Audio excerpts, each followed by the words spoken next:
What up, y'all? We are back. Audio Amigos podcast. I am Lunch Money Lewis, and to the right of me, I have Andrew Baluki, and to the left of me, I have Jeremy Coleman, and this is episode 8. Episode 8, man. Episode 8. I am very proud of us, and we are very thankful to all the people that have been liking, subscribing, commenting, texting us on clips, everything. We are very grateful. Very, very grateful. Just a couple of music bros who wanted to start a podcast and talk about some shit that we like and have other people join us. And we fucking got this far. We're in episode 8. How's everybody feeling? How's everybody going? How's everybody feel? I'll start with you, Blue. Let's start with the white man first, with our brother man. Right after the 4th of July? Right after Juneteenth, too. We're going to start with Blue. Wow. Yep. Okay, that's fine with me. I celebrated my weekend doing absolutely nothing. And I like that. I just also celebrated my birthday doing absolutely nothing. Happy birthday to Blue. Happy birthday to our brother. We have an Amigo birthday. Shout out. In the building. Another year upon them. Oh, excuse me. I had some amazing noodles before I came. It's giving me some type of indigestion. But shout out to Blue and happy birthday to you, brother, and another year on the planet. We are very grateful to have you as a friend, a colleague, and a fellow amigo. So you did nothing for you, bro. You took it easy. You said no. Actually, I take that back. Yeah, Kiki took me jet skiing. Jet skiing on the lake. Or no, wave runner. What do you call it? Wave runner. Nice. What do you call that? Yeah, jet skiing. You called wave it running. Jet ski. Okay, whatever. Yeah, you were on the thing on the lake doing wheelies. And how was it? Great. I realized I was very sheltered growing up. If that was my first time doing it at 44. You lived in Florida? By the way. I know. We weren't very aquatic. All right. Your land. But Baluki is half Irani also. I don't think people know that. When we call Persian? Baluki is he's half Caucasus, half middle. If you could tell by the eyebrows. Yes, my brother is a very, very hairy man. Very, very hairy guitarist man with bass guitar in his hand. Very hairy. Hairy. Yeah, you like, was that a good Iranian accent? It wasn't even a word. No, I sounded like fucking, sounded Indian too. I don't know. Shout out to the Indian people. You need to practice. Shout out to all the Indian brothers who help us on Fiverr cut this motherfucking podcast stuff. Hey man, I fuck with them brothers, man. You know what I mean? Shout out to our Indian brothers that Mikey found on Fiverr that are helping us continue our content mission. Mikey, how was your 4th and all the extra shit? Well, you know, I don't really give a damn about the 4th of July as a holiday, but there it is.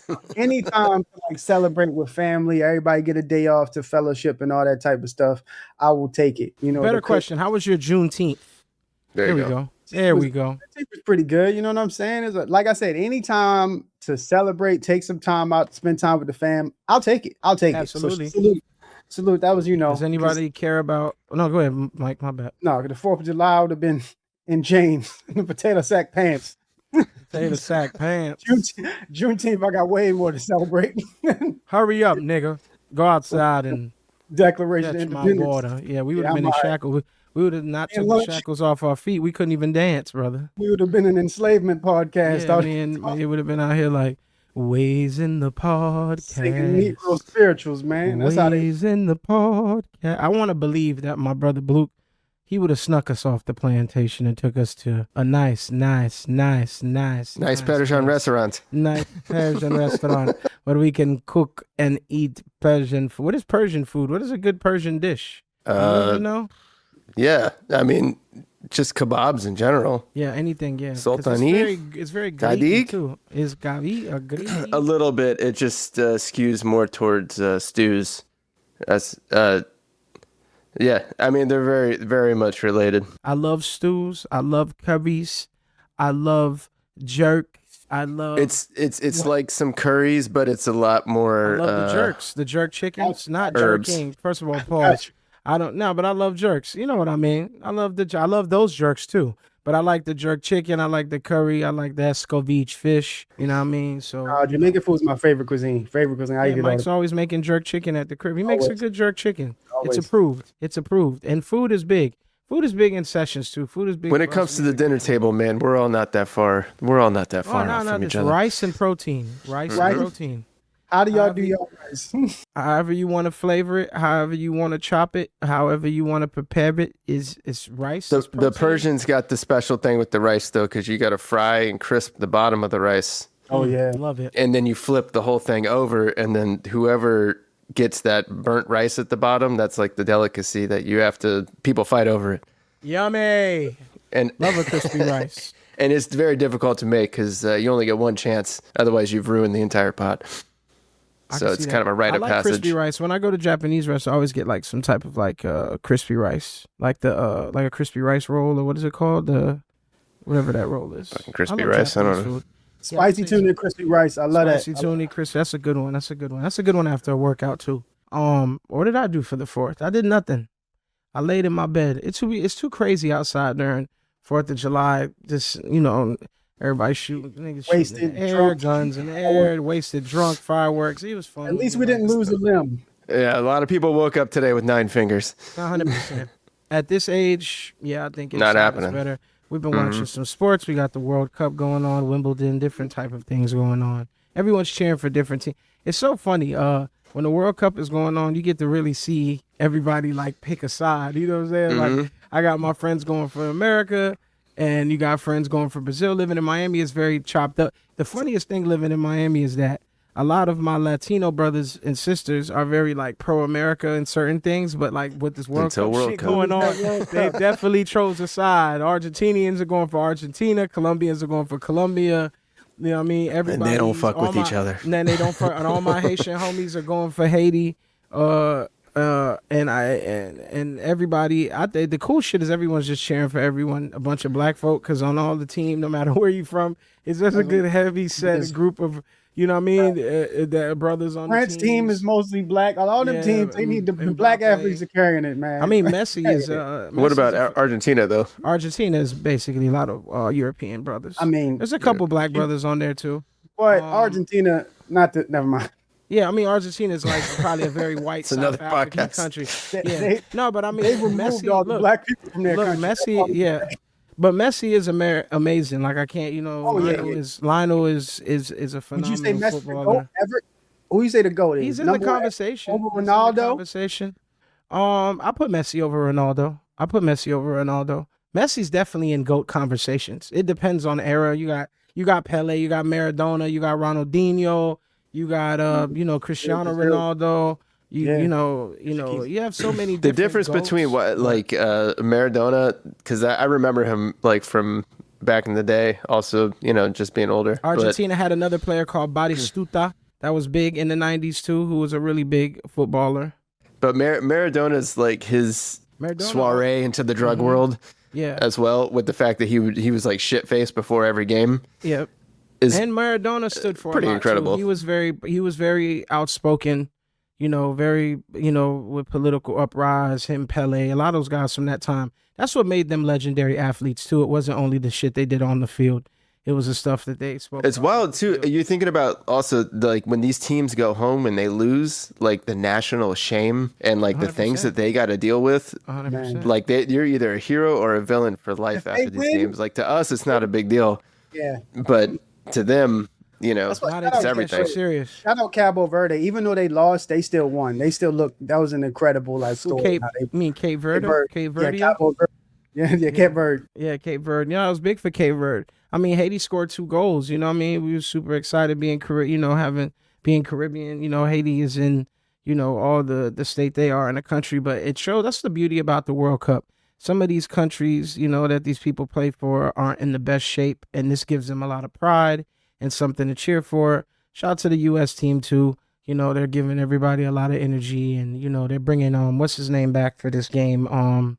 Yeah, he got no shout out to that piece of shit ref. Yeah, the shit ref gave him. He got unsuspended. Like what's his name again? I forgot his Alagon, right? Yeah, Alagon. Yeah. He came back after the red card. So that's collusion. Hit him with the Uno reverse. That was good. It was a phone call. 100%. Everybody hates on the FIFA rules until it helps them. Like 100%. And these games, I've been to Arsenal games and stuff. This shit is like, I'm a big Euro club guy. I like Arsenal. You know what I mean? So I'm a gunner for life. So I've been to the Emirates and seen them play. And these games are like war when you go to these games. These people.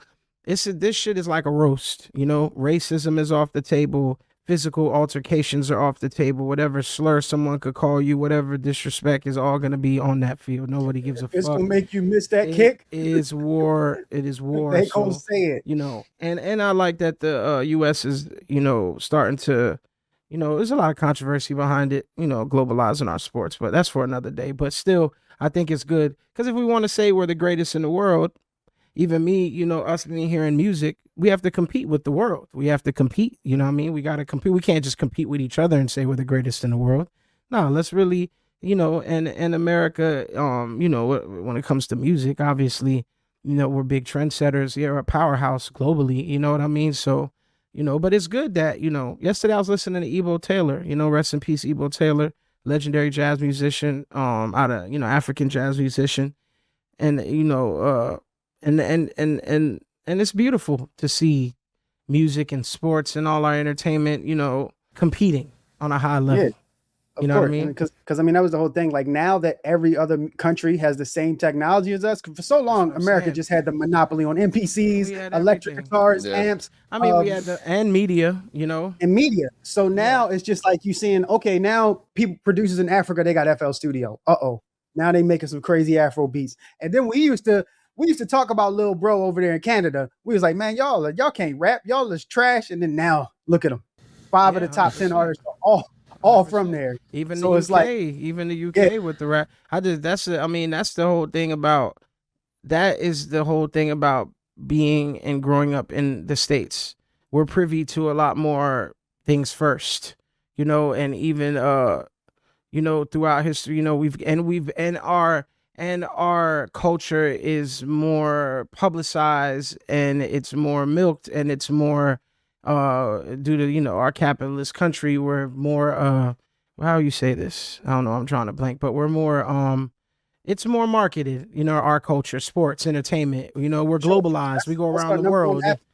Cultural diplomacy. We spend a lot of money on cultural diplomacy. So we spend a lot of money to make sure our films, our music is what you see. That's why people in Africa, they know 50 Cent. They know, you know, all of our artists. You know? They wearing Rockaware because of our main export is our main media. Export. Yeah, media and culture, television, movies, you know, so but now, you know, the playing field is leveling. There's been a few places that have always and maybe not competed, but made their mark. You know, the UK has definitely made their mark. The Beatles come from the UK and like things like that.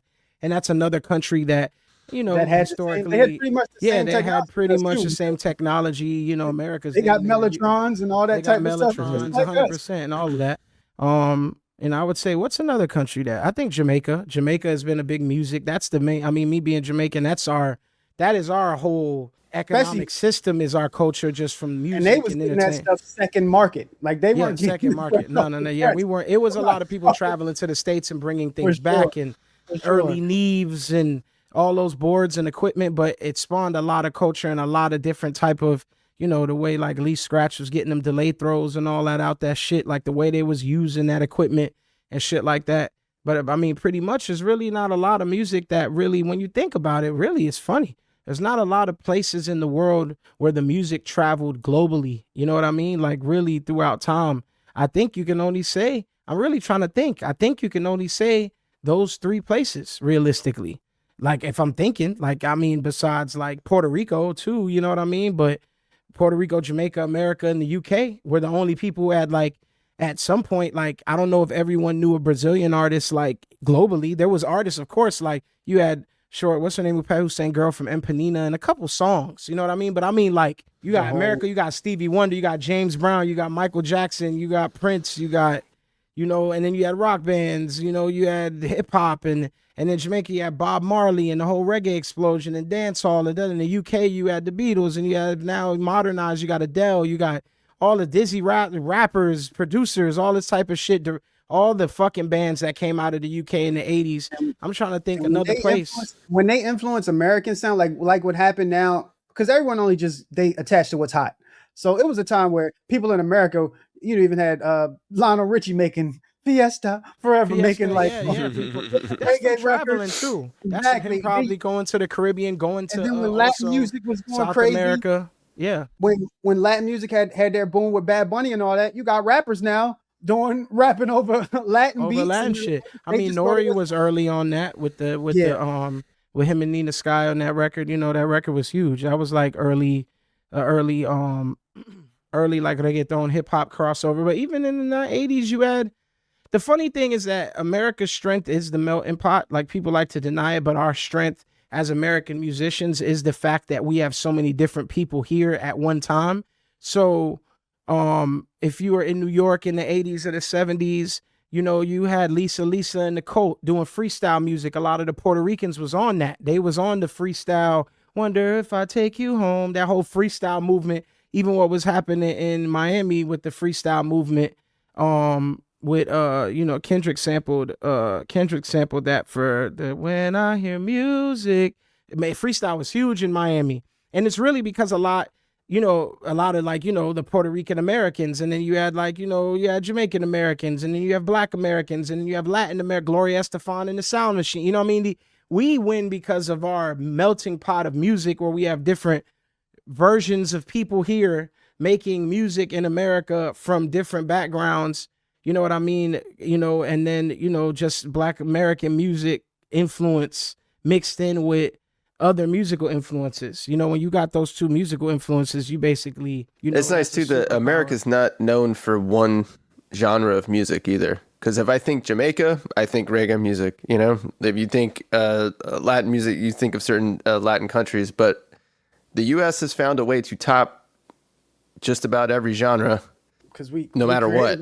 We created literally a lot of them. Yeah. We created a lot. Americans created a lot of, because we don't have the perspective of people from, you know, like growing up in a different country and then asking, hey, what does American music sound like?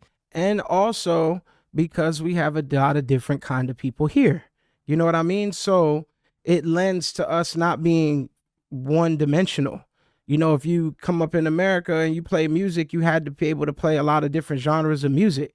You know what I mean? In Jamaica, it's primarily only Jamaican people who speak patois and everything. You know what I mean?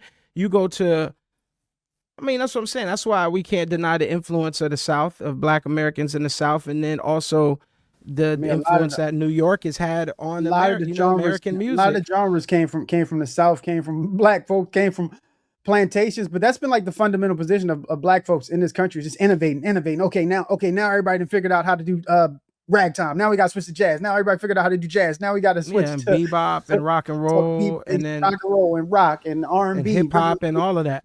But that's what I say. But you got to look at Chick Corea. You know what I'm saying? Like, look at Chick. You know, one of the greatest pianists of all times. But he's a Latin background. You know what I'm saying? So he's mixing in the influences of what he heard in his house with the bebop and jazz that he grew up off of. That's why we really win, because of the blend. You know what I mean? If you're a blues artist, you're a blues artist. Everyone who played blues couldn't play bebop. You know what I mean? Everybody who was a jazz guy didn't play bebop. So if you're a musician and you have that range, you know what I mean? Like, you have that range that to be able to take what you already know. You know, it's just like somebody who grew up, I mean, look at James Poisner, you know, Triple OG, one of the GOATs. You know, play with the Roots, did all the Lauren album and all of that. And James having that Philly sound mixed in with his background, you know what I mean? It's a 1-2 punch. That's why I think any musician or anybody, that's why I'd say, to my personal opinion, what makes America like really great when it comes to culture is that we all have eaten different kinds of food. You know what I mean? We have the advantage of dealing with different type of people and going to different clubs. You know, just like you say, you go to Jamaica, and me as a family from Jamaica, I go there, I'm not going to hear like hip hop. You're going to hear hip hop, but there's no like hip hop clubs. You know, you go to dance hall, you go to dances, and you hear reggae, and you hear one drop, and you hear dance hall. And you go to America, and you come here, you go you go wherever you want. There's a club for wherever you like. For wherever you like, you know, and that's the same thing growing up in Miami. I grew up around a lot of Latin music. I'm not from a Latin country, but I know the difference between salsa and merengue, and how the Dominicans are, and how the Colombians are different, and how the Puerto Ricans are different. Even the music is different. What they eat is different. People think of Latin people, they think it's one thing, but the Puerto Ricans don't make music like the Colombians do. Or say, you know, Rosalia, you know, did a joint on that. Shameless plug. But hey, so she's from Spain, You know what I mean? Spain is a whole nother thing. It's a whole nother thing. Whole nother Yep. thing. The way they speak Spanish is different. How Puerto Ricans speak Spanish or any other type of 100%. like it's a different thing. But not how you were saying collaboration. Like you look at the great like Dizzy Gillespie. It's this record called Manteca. Manteca was where he got this Trump Mario Baswa and the Machito Orchestra. He got Cubans because that rhythm had never been used. And this is Manteca is like a sound that changed jazz. It was the first piece where they did that clave rhythm and that Cuban style rhythm in jazz music, which and that changed everything. And that was because like Dizzy Gillespie was like, yo, I want a different pocket because everybody else was doing like the old bebop, old jazz pocket, and that collaboration. You got a brother from Cuba and a brother from where Dizzy from, 100%. and they collab. It's kind of like even when we did Trinity Them Girls, it was like, AC, who's our brother, who's an amazing producer, who's from Montreal, but his family's Dominican. And and AC's pocket drum wise, because AC can make anything, but his go-to pocket is so different. And Mike coming from like Baltimore and like Afro-American and the Afro-American, but Mike coming from the Baltimore club music background, which kind of Baltimore club music could be very close to like Dominican rhythms and things like that. It's really not too far from like a Caribbean rhythm aspect. You know what I mean? Like, and then my background being a Jamaican American, being able to flip between like growing up in Miami, it's all it lends to all of our skills. And I'm even sure with Brooke, like it lends to different tonalities musically, and that's why I think just to say like that's probably why we run shit, when it comes to music, and and especially most modern music genres come from America, besides, Beethoven and Bach and all of that type of shit. But I think that also leads to our first question. Did music lose that regional identity? Did music lose that? You know what I'm saying? Like, yeah, I mean, at a time in hip hop, I mean, I used to, even before, if we take it to rap, like sometimes I can hear a drummer and tell where they're from, because New York drummers play very different from Atlanta drummers and the black church drummers. I could tell when there's a church drummer and somebody who's just a drummer, you know what I mean, who plays drums, because a lot of people start in church, but there are some drummers who didn't. And because church is very black church drumming is very stylistic. You got to make it through that. Yep. Yeah. And the funny thing is like, it's so funny, like traveling, like anytime there is like a Christian church anywhere, whether it's like in the Caribbean or anywhere, I don't know what it is about Baptist music. It's just like everyone's very fancy. Like the singing is fancy, the drumming is fancy. It's very, I think it's just the call to the altar call. You know what I mean? Everybody's trying to get the spirit out of everybody. So you have to kind of like, evoke these type of skill sets. But yeah, like I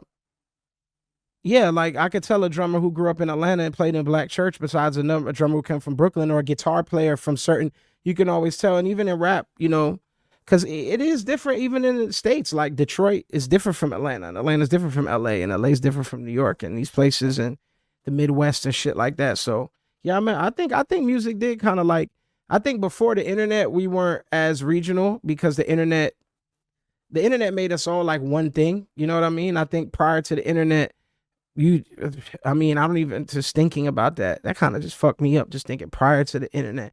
Like ways of discovering music. That was just literally watching TV. Like there was TV and radio.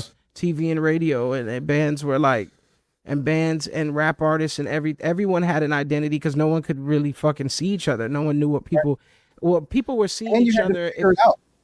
Yeah, people were seeing each other on scenes. If you were a hip hop person, you went to hip hop clubs and met other hip hop people, and you guys dressed a certain way. And if you were a punk kid, or you were into punk rock, or you were into, certain bands, you went to certain places, and you went to Churchill's in Miami. And you know what Churchill's is? God, Luke? I played that place. Jesus. Yeah, Churchill's. I still go by. Churchill's still around. Shout out Churchill's, because I go to the record store right next door to it.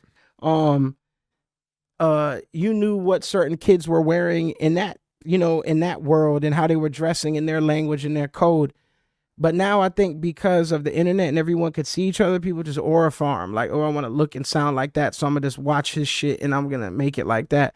But we really, everyone looked different in the 90s and in the 2000s. Like, you could look at someone and be like, oh, yeah, that motherfucker listen to like. Oh, you from New Orleans.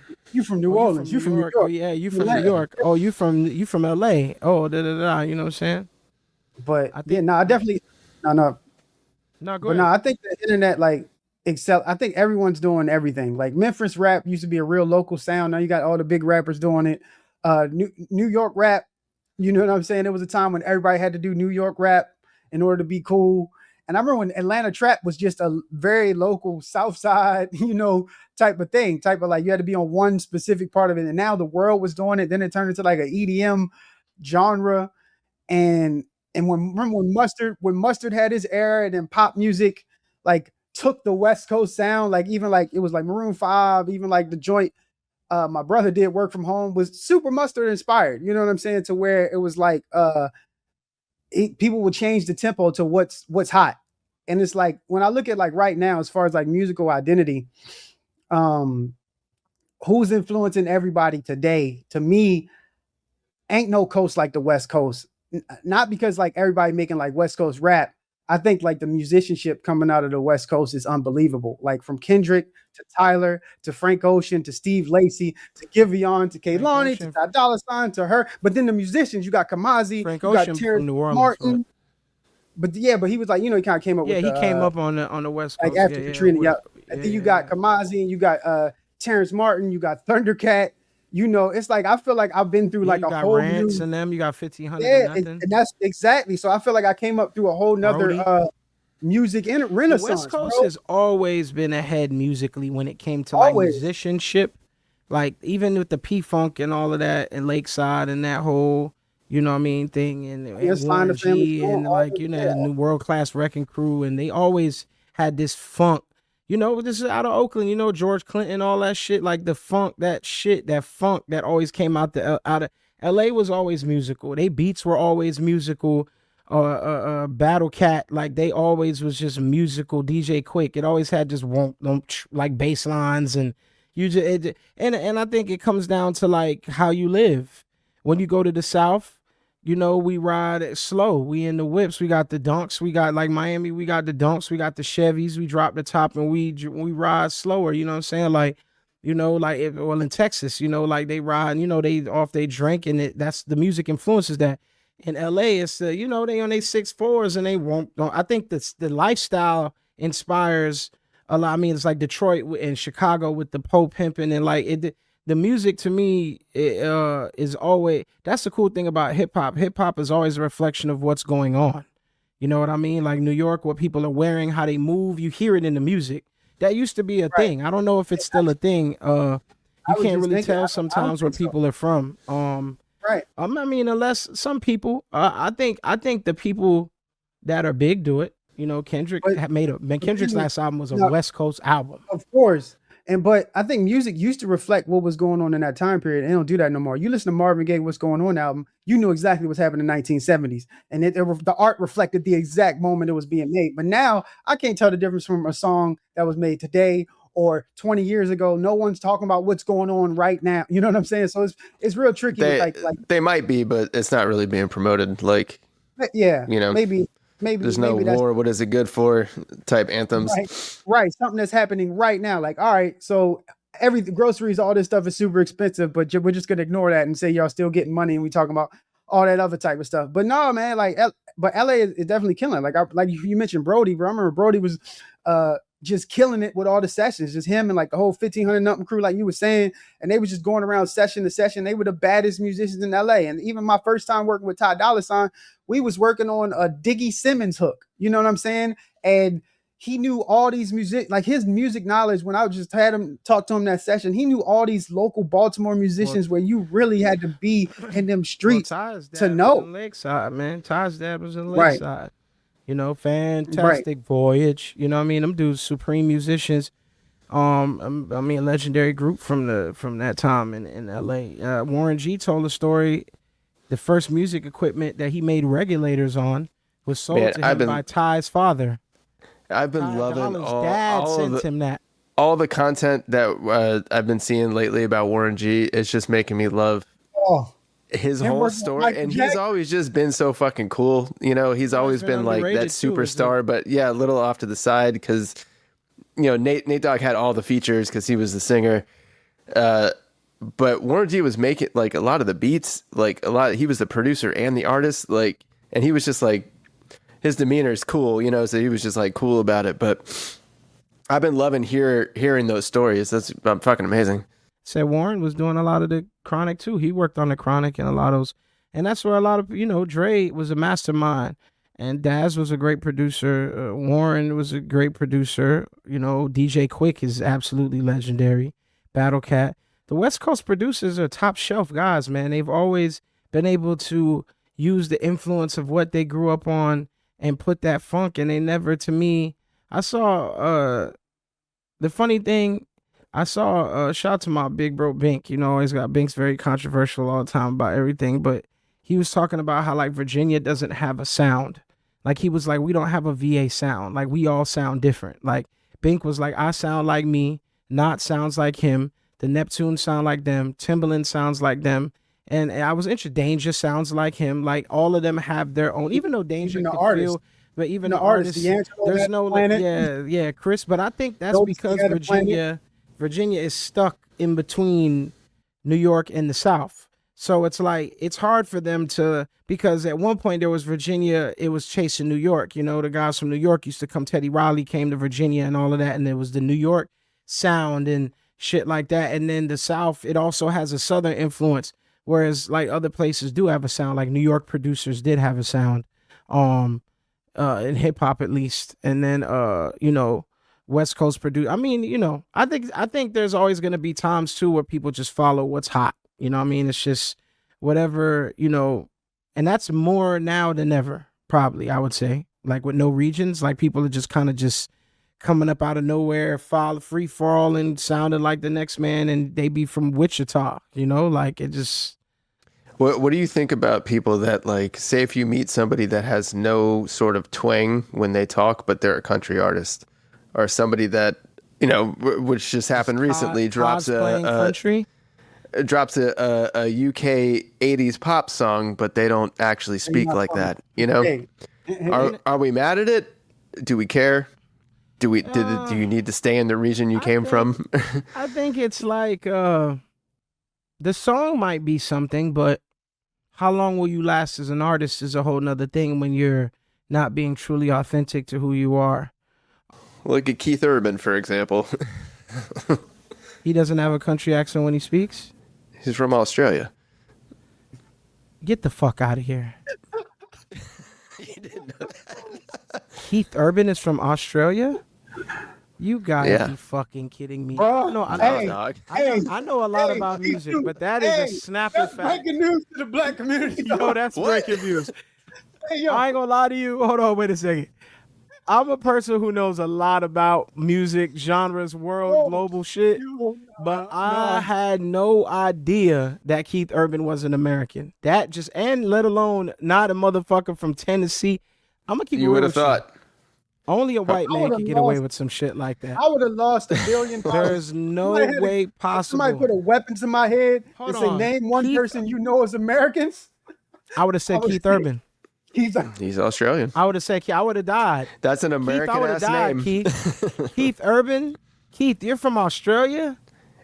Keith Urban? How did this happen, though? How did it happen? Who let that happen? How did it happen? I think he snuck in the 90s with like the hair and like the tattoos and shit, and he just, That just blew my the mind. country I had twang. no there's idea. there's a lot of people out here that don't talk like that, but they sing like that. That's just kind of a thing. It's like It's a just dialect, practically. It's almost like UK singers who next thing you know they sound like they black church. Yeah, that's what I'm saying. Like it kind of goes with the genre you want to be in, They'll talk like this, and then when it comes time to sing, they sound like my great grandmother in the church singing. I'm like, yo, what? Where you get them runs from? But yo, I think it was just like when But it's I haven't been this different. shocked. But to since me, 21 that's Savage. still different from Keith Urban, though, because I haven't been this shocked since 21 Savage when I found out. if you're a UK kid and you grew up in Baptist church and you black, Baptist church sings one way everywhere. Even when I worked with the Joy, those kids from South Africa, the South African Baptist, those kids are Christian, they're church kids. They sing like church kids, just in Swahili. But the runs fall. Once you sing for Jesus, everyone globally sings the same. It's the same conviction. But when you got the hat and the thing and the coat, and you're playing the fucking chili cook-off. playing the thing, like it's way, to me, it's like because we always talk about the like UK actors in like black films who play like Americans for like the Drewski skit, because that's this, but at least we know that's acting though. Like it's acting. It's everyone in acting is being somebody else. But when you're built a whole career, because even I think our brother Idris Elba has done movies and he's done it in a British accent before. Right. It's just that when he did The Wire, he got a role as that type of nigga. He had to play. He also said he told the casting directors, he's like, I'm from New York. He never mentioned the UK, so that's why I was just like, when it came time to do his what was it, acting thing where you try out your audition. He said he was from New York. He never mentioned the UK, so it's just like, yeah, it's probably because he wouldn't have got the job or something. So he said, "Fuck it, let me." But look, becoming another person is a difficult thing to do in acting. Because in acting, I think things are different from music. Acting's because you expected. would say that acting is expected. If, musicianship, there's a little bit of a realness there that if you're performing, 100%. that's how you actually are, even though 100%. that's not necessarily you need the real. authenticity. In acting, you get rewarded for being able to be other people, which is like a talent. If I gotta play a Nigerian and I gotta put an African accent on, it's like I'm acting. You know what I mean? In country music specifically, too, this is storytelling that's supposed to be truthful. That's my problem. When you it's a genre that is about storytelling, and I know there's songwriters, whatever, but the person that's actually singing it, I'm not a Keith Urban like aficionado or anything, but I would guess he's not singing about the Down Under. But that's I don't know what any I'm Keith saying. Urban songs either. Maybe I could be wrong. Maybe Keith is singing about the Down Under and we have no idea. But at the same time, because to me it's different. That's why I say like music reflects a culture and it's supposed to have some level of authenticity. But who am I to say? Keith Urban has sold what, fucking millions of records? Right. Okay, well, his first self-released promotional EP was called, or had a song on it called Honky Tonk Rock. So I guess that sums that up. You talk about, even when we go into talking about Taylor Swift, she's from PA, and she has a whole persona of the cut. But is it not her? But the funny thing is, she doesn't talk with twang, though. No, but this is the funny thing too, right? But this is the funny thing also too. Kinda. You have to take in mind.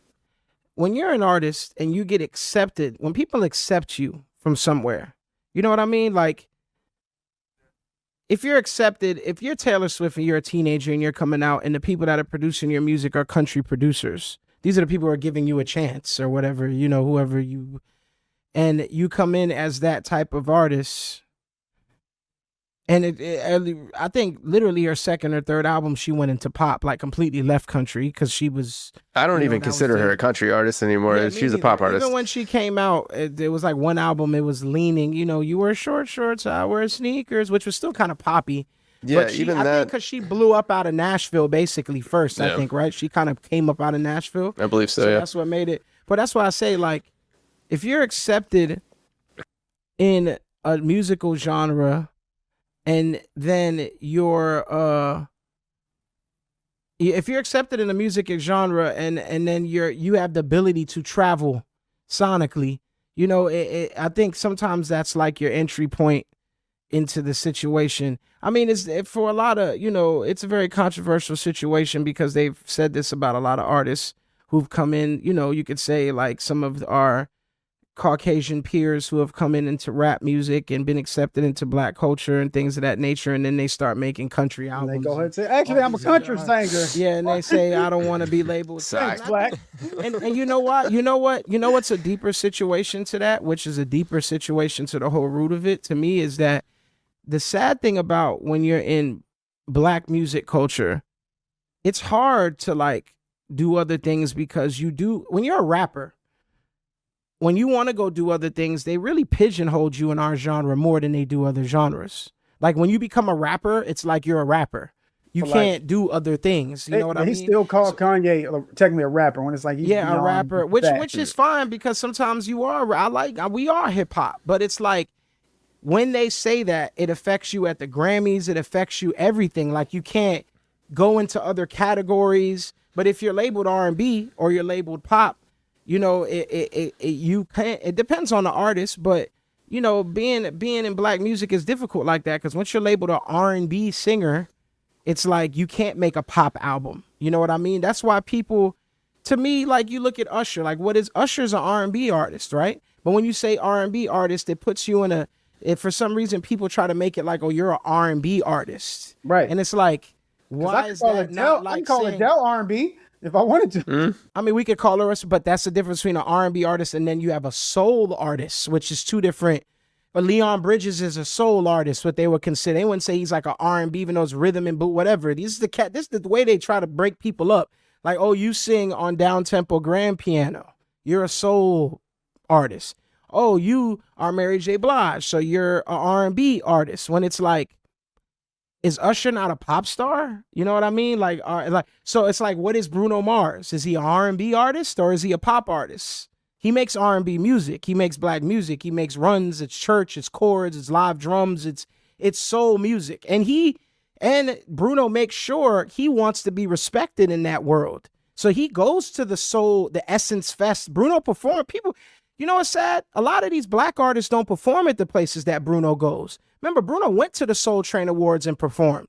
This is Bruno Mars. A lot of people can't compete with his level of performance either. No, not a lot of people know it, but I'm just saying the fact that he took time out his day to go to the Soul Train Awards because he knows that's the music that influenced his music, and he wants to pay respect to those places, bring viewers to those places, lend his likeness to those places, and touch the stages of the people that he looks up to. But we got some artists in our world that don't even go. Yo, yeah, there's a lot that won't climb. They won't even sit. They but just you know started why? going to BET Awards again, but it was a lot that was like used to never. But you know why? Because we get stuck there. Yeah. So we have the thing when we get big, like, oh, I ain't going to the BET Awards because they're gonna put me in. They're gonna make me a black artist. I ain't gonna be able to like get off the chitlin circuit. I you know see what that I mean? Like, as well out here. There's a lot of big ass country stars that refuse to go to the Country Music Awards because they want to be outside of that box. Like Morgan Wallen's a good example of that. Even though he sings with the twang, nobody's ever gonna not call him a country artist, but he refuses to participate in any of that shit. And then there was a clip Morgan that Wallen just think came he out black. with. That's why he think he a nigga. He done said the word and he think he black. He like the rap music. He's getting drunk using the N-word and shit. And I ain't going to no CMAs. Yeah, I ain't going to see him. I'm hanging with Moneybag Yo and all these niggas and then all of this shit. They can see my ass somewhere else. Y'all need a wrap hook. Y'all need a rapper. That's what I'm saying. And that's to say the thing of coming in the game and wanting to be respected for the genre that you are. But America, that is the thing about our music gymnastics also, is that you can get placed in places. You know what I mean? You can get placed in like a box of, you know, like remember when Bieber came out with an R&B album and they put him in the pop category and he complained. He was like, Hey, I made. Wait a second. He was like, I did this blueberry. Yeah, he was like, hold on, I made an R&B album. Yeah. He said this is an R&B album because Justin, even, you know, coming from he's like, I want to compete. I like R&B music. Why I gotta be pop? You know what I mean? And not with that beautiful blonde hair. not with that blonde hair and them blue eyes. So are we saying it's not up? It's not up to the artist to define them. Like if you ask Bruno Mars, what kind of music do you make? Our music in America, people like to deny it or whatever. It's depending on the race has a lot to do with it. It has a lot to do with it. It just that is. Family Guy thing. You ever seen that Family Guy makeup shade? That's what it is. Because if you make certain music, you're gonna go pop, or you're gonna and pop usually means white. We all know that because it's the white money, it's the good money, it's the every station in the world money. And then if you go on urban, which is urban is black radio, and then Eminem has always made rap music, whether Mikey likes him or not. He's always made rap music. Eminem has never tried to make a country album. He's never tried to make a fucking singing album. M only makes rap music. Only. And he doesn't get played on black radio ever. And he's made all rap music. And it's because M has never wavered his content either. His story isn't like a black American story. You know, it's a white American story. It's a ghetto white American story. And that's kind of, it's poor, you know, a poor kid who grew up in Detroit, white boy who grew up in Detroit. He make that type of music. But you think he wouldn't want to play on, like, you know, on the radio? Surprise, surprise. He's still the number one selling rapper of all time. He don't need No, he don't need it. But I'm saying that from a respect. The people, when you saw Eminem win that Grammy and he went up and talked about the people that influenced him, he mentioned rap. He's a rapper. he always He's a cipher. Emmett's probably the purest form of when it comes to even rap. Even the people he signed, he didn't sign nobody that ruined the craft or tried. Like everybody he signed was Bro, a he signed Royce, who he grew up with. He had D12. 50. He signed Obi Trice. He signed 50 50 Cent. Cent. He signed nothing but rappers. You know what I mean? He worked the rap. Eminem is hip hop. Eminem loves hip hop. He's a historian of the genre. He studies it. And you could tell by how he rhymed, how he came up, everything. You know, I'm a fan of Eminem. I've always been a fan of Eminem. He influenced me when I was young. You know, that Slim Shady LP and all those albums. Like, you know, I never just heard a deranged kid like that. Like, it was like, even for me, Over I a didn't know Dr. Dre anybody beat. that, yeah, just deranged like that. I never heard somebody so crazy like that. Like, they're just like nuts. Like, you know what I mean? And the way he was kicking it was so crazy. So But as that we goes got- into another thing. Oh, Yep. go ahead. What? No. I was gonna go. Yeah. No, Can I do the segue? No, mark it. Oh, you want to block the segue from me, man? I was going to the segue. Hey man, go ahead. Get your segue on, man. Let me go ahead and move out your way. Baltimore niggas, man. You Baltimore niggas. I'm gonna buy you a segue. Yeah, since we talking about rap music and hip hop or flips or whatever, which sample flip was the best ever? Which would if I'm gonna let you guys name? Are we talking samples or interpolations or both? No, we talking about who chopped that motherfucker the best. Who sliced it up? Oh. Man. With me, I'm gonna go. I'm gonna go. Ever is really hard. Best ever is too tough. I'm gonna go completely left field and Baltimore bias. I'm putting on my Baltimore bias cap. What do you know? Somebody in What do you Baltimore know? flipped it. I'm going to change my shoes into foam posits. Let me put on my phone posits. Let me hear it. I really liked the Eleanor Rigby sample in Thong Song and how they That's a good one. sampled that. Eleanor Rigby. If he only didn't say "Live in La Vida God. Loca," they would have kept so much more money. Shout out to Tim and Bob, but it's a classic thing. I don't know about best flip, but it's a good one. I'm talking where it's unrecognized. Well, I'm talking where they didn't like sing the same hook as the OG. I'm talking where it was completely. It was its own world after it got sampled, And I think like that was like shout out Tim and Bob. So I think that I'm using that as like my favorite. That's my personal favorite. One of my personal favorite sample flips. Of course, if I was just doing like a rap beat, I'm a Polo the That is Don a good bias. one, though. That's a left field one. It's a good one. I like that one. I would say Throw Some D's on It is one of my favorite like rap beats with a sample. Polo the Don. That's one because he's one of my favorite producers. But yeah, but I like just the flip of Thong Song just because how they just brought it. Some D's was cool. Yeah, but I'm hip hop shit. I don't know. That's what I'm saying. I'm yeah. Top No. 40. Hey, of course. Especially when people like Mobb Deep was around and like Wu-Tang and all, Just Blaze and TJ Premier's whole I mean, catalog. RZA probably did some of the best chops like ever. Also, just using sound effects and using like the dialogue from movies and shit that RZA used, like that was different. I mean, Easy Mo B and all them samples that Easy flipped, like the Isaac Hayes shit and all that for Biggie and all those records were just like Easy Mo. But I mean, if I could, I would go. You know what I think is an interesting one? It's pretty modern in the case of like hip hop because it's not like it's not. I mean, to me, Track Masters did some of the best flips and interps because not only were they making hit record like If I Ruled the World when they flipped Houdini's Friends, which is like a flip, but I mean like Trackmasters did a lot of sampling and a lot of this shit was so dope. I think Bad Boy did a great job too. With the Mace Feels So Good. They were making hits with them shits, like redoing them, D-Dot and all the Hitmen. It was like, and even with Biggie with Hypnotized and those flips, like, I mean, It was like, that shit was really. Those are two different types of flips, though. We're talking about like Diddy would take whole blocks of songs and just basically write a whole new song over a chunk of the music versus producers really going in and you don't even know where it came from. Nah, but he would play them over. That was Stevie Right. J and them playing the bass lines over, playing the keys over.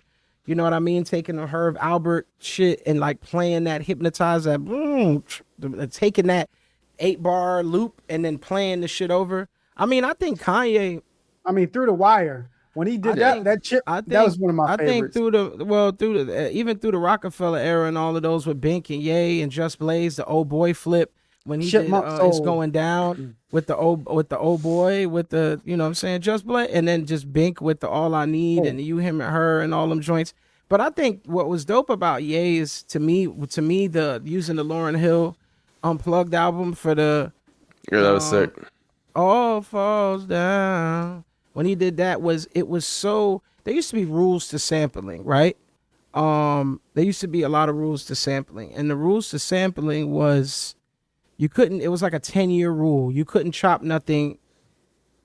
It was like 10 years. You couldn't chop nothing that was used. You couldn't, there was sampling. It was Bibles, just like considered uncool to be not taken from the past. Yeah, it was a hip hop thing where it's like, oh, that's too soon to sample that. Like you can't chop that soon. You know what I mean? And I remember No ID speaking about that with Ye. I remember No ID speaking about that. Is your camera good? That shit's a little fuzzy. I was thinking it's like reconfiguring or whatever. There was a time when No ID was talking about that, how Ye never really followed any of the sample rules, because there were rules. I grew up around that shit where it was like, yo, that's too soon. You can't sample it. It just came out. You know, you have to wait 10 years. You can't, if you're in the 80s, you got to sample shit from the 70s. That's why when you listen to a lot of 90s records, they sampled from the 70s. You know what I mean? So it was like a rule. You talk about Q-Tip, like Tribe Called Quest. They had the rules of how you flip, which is Q-Tip. I mean, is one of the best hip hop producers of all time. Electric Relaxation and all them Tribe records. Them shits felt a certain way. You couldn't even, Q-Tip is just, I go all day about Q-Tip, but just as a producer alone, just the Q-Tip beats alone, from Tribe to Midnight Marauders, all them, that production, whatever. But when Kanye flipped the Lauren sample, it probably came out like 2 or 3 years prior, which was very much not a normal hip hop producer thing. You had to wait, you know, you had to usually sample from the 80s or sample from the 70s or something like that. And he took that and he, you know, and I mean, the way Kanye would kick the poetry over that shit, you know, his like that spoken word type raps over those new samples. So I think Kanye had a way of sampling, even when he did the Lenny Williams, the overnight celebrity for Twister. Oh, that's all right. And that girl, you know, like all the way he flipped that. And Knots had another version he did for Scarface. I ain't gonna lie. The Not Scarface version is probably, I like that one probably just as much. Wasn't such a big record, but the way Knots flipped that was crazy. But I think that all falls down. I mean, it's just such hard to answer that question because there's so many ways, you know. I mean, there's so many. I mean, even you guys are only bringing up rap songs as well too. I mean, yeah, I'm trying to think of other, because to me, when I think of sampling, I think of hip hop. I don't really think of any other genres. I immediately think of Daft Punk. Oh yeah, Daft Punk is very hip hop inspired too. The way they chop and they, yeah. I mean, but Kanye, some of those sample breakdowns, man, of like how they put those things, how they found little snippets of things are so. It's still and they were using, you know, this is back in the 90s. They were using whatever they had available, but fuck, man, they just and also some of the story too about how I think it was one of their fathers was a record executive or had like a pressing plant or something like that. So they ended up I think they bought the rights to a lot of those masters and then purposely sampled from that batch because they understood the business of, you know, that's how you actually keep the money when you do it. But what was that first half of Discovery? That was that first album. The album is so insane. It's so insane. Just with One More Time and all them joints on that. Let me look that up. Yeah, One More Time. And you have fucking Digital Love, Harder, Better, Faster, Stronger. Even Ye's way of flipping that. I mean, that was one of the best. That song is. I don't think we appreciate or understand how big that song was. Like now when I think about it, the way Ye flipped that Daft Punk Stronger and the way he incorporated the hook and the beat, just that song was such a smash rap song. Like, I don't think niggas was fucking with that. And like, nobody don't make shit like that. When did Stronger come out? Oh, that was on the Graduation album. So that was like 2008 or something, right?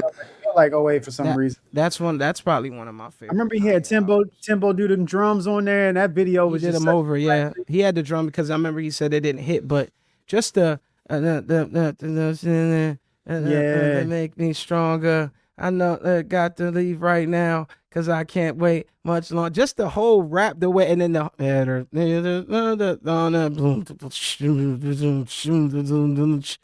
I need you right. Yo, Ye mastered the way of making rap hits at one point. That was so the blueprint for everybody to make them.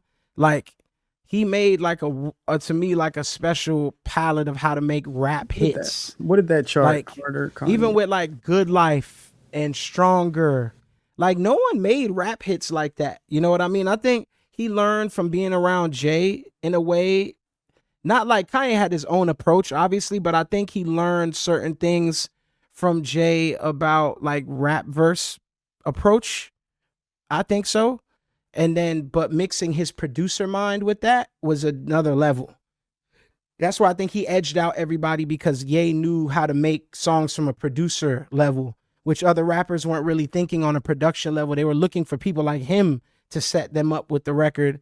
You know, when you hear Encore from Hove, which is a smash, can I get an encore? Do you want more? Sipping with the Brooklyn brought some one that time. I need y'all to roar. And it's like Ye got the crowds. It's very Kanye rap song. Oh, you know, with the singing and the, you know what I'm saying? Like, you know, and then Jay's verses, but it's a very Kanye. It could have been on College Dropout or something, that song, or like Graduate. You know, it's very Kanye and it's just a Jay-Z Kanye song. But Kanye had a way of making like them stadium rap hits. That shit was crazy. Like he's a genius, man. I think I could say that. I could say that like wholeheartedly about a lot of artists. You can't really say that about people where you be like, yo, he's a genius. Nah, musical genius. You cannot take like that. Kanye is a fucking genius. He's a genius. You know, just to take it back for a second, the reason why I was asking like when Stronger came out, because I was also looking to see when the original came out. No, when Daft Punk dropped Random Access Memories. Random Access Memories. Because that was like a straight disco album. Oh, that was amazing. That album was amazing, but they came into even more pop culture relevance after that Kanye song came out, because then people like knew that phrase harder, better, strong, you know, whatever, word for word. But then couple years later, Daft Punk did not follow it up with anything that sounded like anything they had done before. No, they completely reinvented which themselves. is incredible. And then had Pharrell, the dude from The Strokes, Julian Casablancas. Yeah, then they had Nile Giorgio Rodgers. Moroder. Yeah, I mean, they basically made a Chic album. That's why now was all over that. But they basically went through the forefront of technology and then went backwards back to tape. Yeah, it's incredible. Nobody really talks about. I think people talk about it, but Nile Rodgers is like one of the greatest producers of all time. All time. Oh, good grief! Yes, yeah. Like of all time. Like I don't think there's a lot of people who could really say they produce Like a Virgin and Let's Dance for David Bowie and Good Times for his own group. That is like a monumental record. Everybody and dance. And Get Lucky. Everybody Dance. And then the Nile Rodgers discography is gross. That's crazy. Like Nile was giving these people pop. Like, first of all, Nile is a good friend of mine. I'm happy to know him. That's Uncle Nile. I'm very happy to say I was on a Chic album. I'm one of the lucky people that one of our people are leaving. While we talk about Nile, I needed to bring out his guitar, the Hitmaker. Oh, wow. I'm just gonna hold it. I'm just gonna hold it Glad you went and got while that. we talk about Just hold it. Just hug it. Just hold it. You know, the funny thing now has that same guitar that, like, I mean, he has that guitar, but he has the same one he played all them records on. When I flew to the UK to do the video for the record we did on his album, because I'm on the last Chic album. I did a song with Chic and y'all niggas haven't. Let's throw that out there. That's why I'm better than a lot of y'all, because people like that asked me to do records with them. Can't I'm happy about that. But now has that same guitar. It's all like, you know, it has its ruins and everything. And he's like, bro, I sold millions of records with this guitar. Yeah, you don't want a guitar like that to be looking new like this, man. It needs to have some life to it. Man, shout out to Bernard Edwards too. The Nile and Bernard combination. Shout out to Focus, the producer. That's his father, who Focus is a fucking legendary producer. fire ass producer. Focus did mad shit out the West Coast. Focus did one of my favorite modern 112 records. That give me that song. Favorite position is from the back door. That beat was crazy. That was my shit. Wow. But now did We Are Family, him and Bernard, Let's Dance, Like a Virgin. I'm Coming Out for Diana Ross. Come on, doggy. Did you do that, doggy? Upside Down for Diana Ross. Come on, doggy. You know what I mean? He's the greatest dancer for fucking Sister Sledge. These are these are smashes. Can we get a round of applause? For Nile yeah. Rodgers. For I ain't Nile gonna lie, Rodgers. this is, if people don't know, this is Luke's favorite. This is Doc. Luke based his whole life off of this guy. He'll tell you that. That whole guitar plucking and that whole all that shit, this is the DNA of all of that. It's Nile Rodgers. You know what I mean? So him and Bernard Edwards. Shout out to Bernard Edwards. Rest in peace to Bernard Edwards. One of the greatest bass players of all time. In any music, you know, especially in the soul, disco, pop era of the world. Him and Nile they just couldn't fucking miss. They couldn't miss. That tells me that, let's see, we got a segment we got Malcolm Todd. Spotify confirmed that more than 500,000 streams were artificial after the song unexpectedly hit #1. Surprise, Malcolm surprise. Todd. I saw that dude online. I haven't heard his music. And the timing coincided with unusual betting activity on a prediction markets like Kalshi. Spotify corrected the charts while Kalshi investigated whether people were manipulating streaming to influence bets. I wonder. Has music become the easiest industry to rig? Am I saying Kalshi right? Is it Kalshi? Clashy?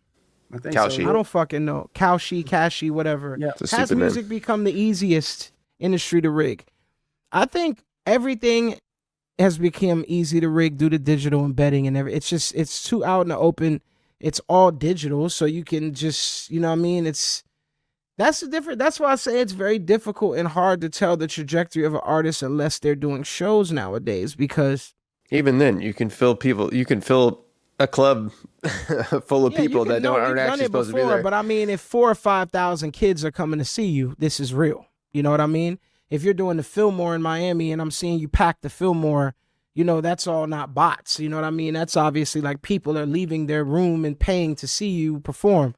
But in the digital world, I mean, look, man, I'm going to be completely honest with you. Shout out to all my friends that are in the business that make music and write and produce. Trust me, I get it. We got to make money. But you know, nobody clapping for none of that K-pop shit that everybody's doing. No disrespect to the K-pop industry. I've done records on K-pop. They're great. Let me tell you something. K-pop people pay on time. They pay writers. They pay producers. Their business is the word affirmant. Their business affirmant. Is that good, Luke? Affirmant. What are you asking me for? Because you're one of my friends that I know who, like, you know, I'm a very articulate too, but I'm not gonna ask Mikey because, you know, maybe that was weird to ask the white guy. Mike's very intelligent too. Whatever. But I'm just saying their business, and you're like very big on business. Luke is very like big on things being done right. But K-pop's business affirmant is amazing. They communicate. It's a mutual respect of time. Oh, mutual respect. One thing, they respect your time. The A&Rs give you in detail descriptions of everything, what they want, what they're thinking. It could be a little off at times, but for the most part, you know, shout out to the industry of K-pop. But what I'm saying is, we know that a lot of the music is horrible. It's horrible music. Let's just be honest. And it's not about them being Asian. To us, and to most people, I've never pulled up on anyone bang. I've never heard it out of car. I've never. I mean, we don't live in Korea, so we don't really know. No, and there's some kids that like it in America too. There's kids that love K-pop. I love anime. There's kids that love shit like that. I'm just saying that the music is bad. There's a lot of bad music of it. It's like the music is trash. But I'm not saying that Asian music, because there's Filipino artists that I love who are singing. I'm a big Japanese soul jazz fan. This has nothing to do with them making. I'm just saying K-pop, the genre of K-pop is slop. It's like pop slop. You know what I mean? To me, in my opinion. And a lot of it to me could be, you know, it could be, this shit could be fake. You know, I mean, I'm not saying that people don't go to their shows and shit. I'm just saying, like, We know too much to enjoy it as a listener. We know it inside. Like once it hits the plate, we know exactly where all the ingredients came from inside out, you know? And it's not for us. It's not for music professionals. let's be honest here. We're being honest. I mean, but that's the whole thing we was talking about earlier. How America exports our music around the world. K-pop did the same thing. They use cultural. They were willing to pay for it, so it was willingly exported. They're using it as soft power. They literally invested in their government billions of dollars in order for this to happen. In order for these songwriters to get flown out there. And for now, you know, my little nephews are singing K-pop Demon Hunters and all that type of stuff. They are literally Some doing of the this. K-pop Demon Hunter shit wasn't bad though. Yeah, no, You know, some of it just sounded like 2000s pop. Yeah, the kids, I was in my crib and shout to my family, the Tar, my sister Tar, and she had her sons over there, and they're good kids. Was it them? It might have been someone else, but there was some K-pop Demon Hunter stuff playing, and I was like at my spot. It was them, and I was listening. I was at my little office, and I heard it from. I was like, "What is this? Some of these songs are pretty good." Because I'm a fan of pop music. I'm a fan of pop. We all are. All of us in here have made pop. We're fans of pop music. And I was like, this shit is pretty good. I was like, it's some good songs, some good top lines, you know, well done, very formulaic, good pop. You know, I love formulaic pop. But a lot of that shit is garbage. Like, I mean, I'm just saying, no disrespect. I'm just saying you can't even fucking... Like, come on, everybody dog. We know who works on it. They know what it is. But you know, anytime I see my friends post their K-pop cuts, I just say congrats because I know you getting a bag. Yeah, we're happy for you. We're happy for you. But we know ain't nobody proud of this bullshit. You know what I mean? This shit is like, come on, man. This shit is stop it, man. Stop it. It's just like, especially how like all the other ones was just like sounded like old school Teddy Riley, and it just sounded like, you know what I'm saying? It's just like they just out here. Them niggas out there doing New Jack Swing. R&B and all that type of stuff, and it's just like, okay, all right. I mean, to be fair, man, I don't know what traditional like South Korean music sounds like. We have influences of like Japanese music, like Japanese jazz, even I mean down to the fucking Roland Corporation. They made all the tech that we turn into incredible shit, man. First of all, if any of the Asian genre, my favorites of the Asian genre is Japanese and Filipinos. Filipinos got soul. You ever heard them Filipinos sing? Them niggas could sing. The Filipino, they have a shout out to an artist. Her name is, I worked with her recently. She's super big in Korea. I mean, in Philippines. She's a Filipino R&B artist, Denise Julia. Super fire. Dope. And she's from the slums in Philippines, ghetto. And she was telling me about a tradition they have there where the men sing to the women. That's why in the Philippines, they love Boys to Men. They love Mariah Carey because they have this tradition where the guys sit a woman on a chair and they like sing to them from the window. Like they have like a romantic kind of thing.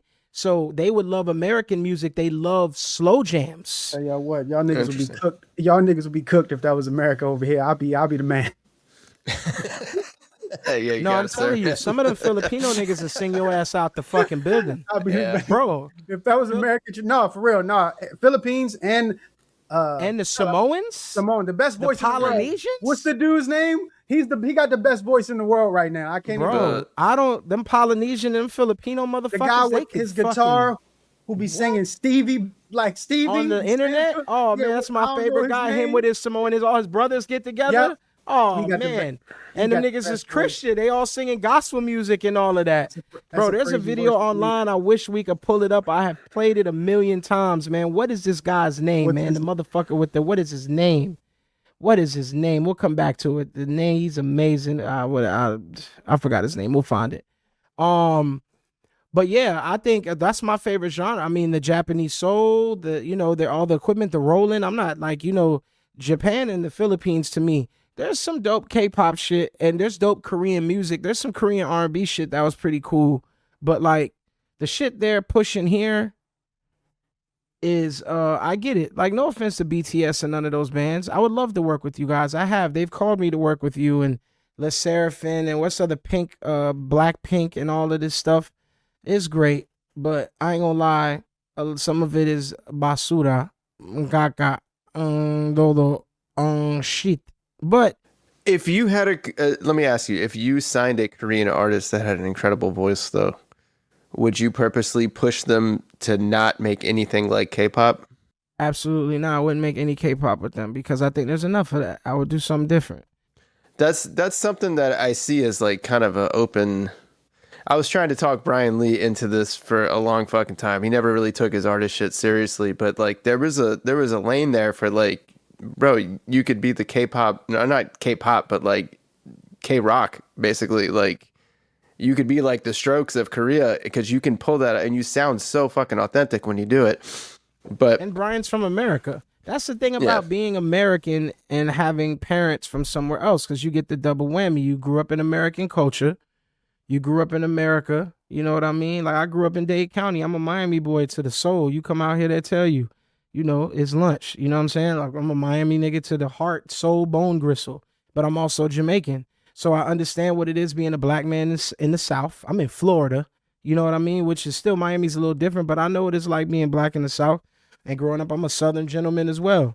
Really not, because I'm Miami. We don't even call ourselves Southern. I don't know what the fuck. I'm not from Atlanta, Mississippi, and none of that shit. But for the most part, I know what it is to be a black American growing up in America. I don't know the national anthem, but I also grew up around reggae, so I have that little bop. You know what I mean? I have that little extra little you know what I mean? And the same look Mike grew up in Baltimore and you hear music from other places, and that's what probably give him an edge on producers that come from where he's from. He's traveled, he's been in Brazil, he hears the rhythms, he hears the music, he hears the I suggest anybody travel sonically. Don't ever just be stuck to where you grew up on. And Teddy always talks about venturing out, and Quincy, he always said, go to know. You got to go to know. Actually, when I talked with Teddy Riley, we had a 30-minute conversation on Cape Verde before all the World Cup and all that 100%. stuff. Well, Teddy Riley's Panamanian, by the way.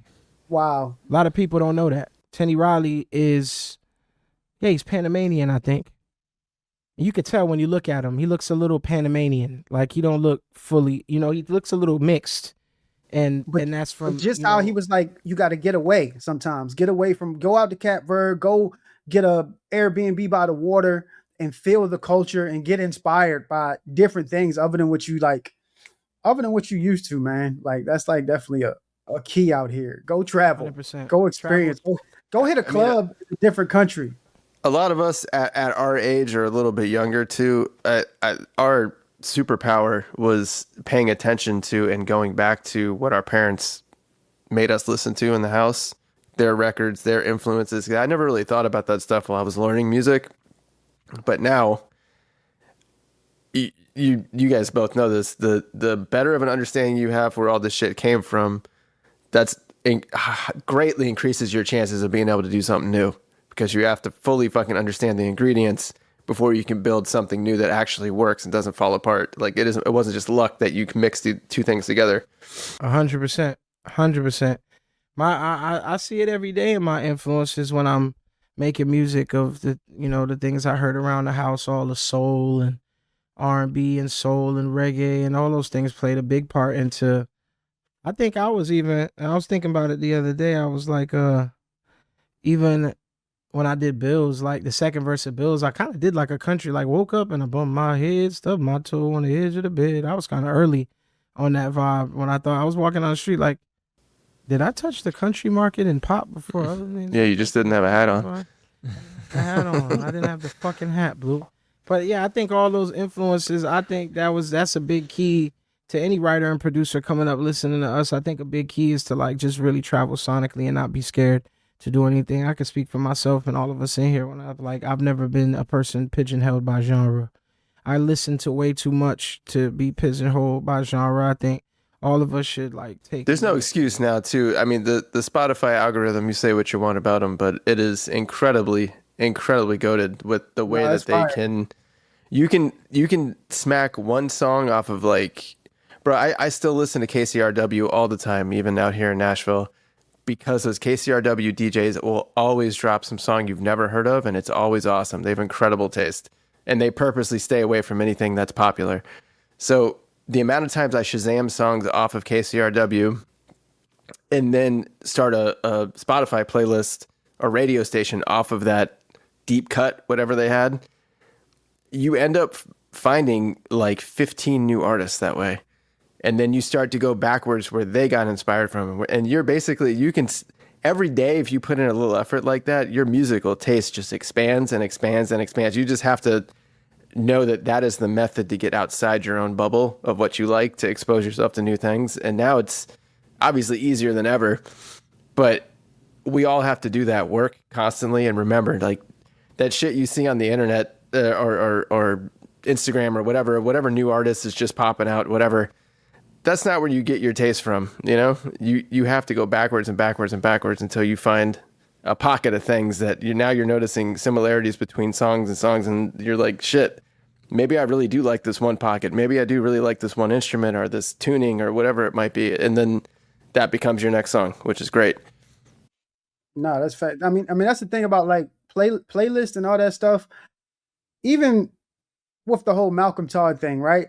If someone pays their way into a playlist and then you end up liking it, does that make them the bad guy? You know, because like it used to be a guy in music, bro. You give him about 10, 15 bands and he can get you in all the playlists. I'm talking all the playlists. Then he hit you with another call, like, all right, we're climbing in these playlists. Do you want me to press the other button? And then you got to pay another 10,000. And then you get the playlist, the fake streams, and like, industry is payola. You know, like it's been happening. Bro, there was a time when you TV could cut had a 30, gatekeepers. nigga, there's a time when you could cut a $30,000-$40,000 check and a dude would come back and get you 200 spins.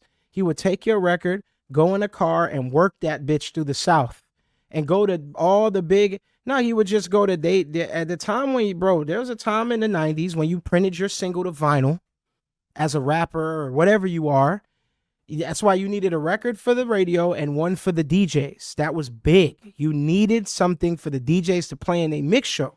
That's really talking about. I'm going to speak to like hip hop and DJ culture and R&B music. You needed a Funk Master Flex. You needed like yes, people in 99 Jams in Miami and Cal, you needed people to break your record. And then you needed the guy that went to the radio station and stood next to the DJ like this all day. And he had the vinyl in his hand. It'd be like, man, you said you was the radio rep.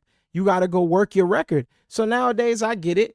Putting your record amongst other records, I think paying to get your song on a playlist amongst the other records that are working and people starting to listen to it because it holds up, I don't think there's anything wrong with that. Because, it's just basically us paying to get in the mix. We're not telling you to pay to make people like it. I don't like when people fake the streams and fake the bots, but shit, bro, if you got the 20 bands to go pay it to put it next to fucking Drake's or somebody's song or some shit. Caviar, get on there. Do your motherfucking thing. I mean, bro. That's no different than staying outside of somebody else's show and handing out your own flyers or CDs or whatever. Like, you're literally just playlisting off their fans. And if the fans don't like it, you wasted your money. But the fans do like it. Cool.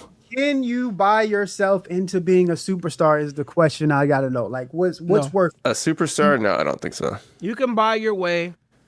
You can buy your way into the environment. Yeah, you can get in the dance.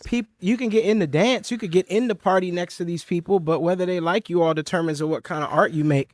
You know what I mean? And the more people test you as you go up those rings, I mean, think about like an Eminem or somebody like that people would, they had a lot of critiques of him, but then they would basically push him to like freestyle on camera, on site, and like he was able to.